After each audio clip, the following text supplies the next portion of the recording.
The world has seen with its own eyes the images of what happens when a city in Syria or in Iraq is overtaken by the terrorist group called ISIS or Daesh. Massacres, humanitarian tragedies, rapes, horrific violence. The city of Kobanê, on the northern border of Syria, close to Turkey, has been under siege now for 3 weeks. There were 400,000 inhabitants. They've been defending themselves. They are all Kurds. They've been defending themselves with great courage. But they are now very close to not being able to do so.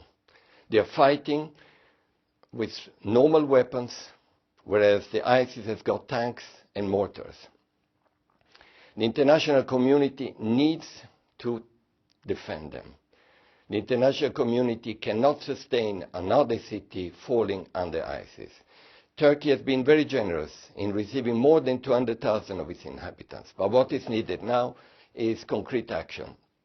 The world, all of us, will regret deeply if ISIS is able to take over a city which has defended itself with courage but is close to not be able to do so. We need to act now.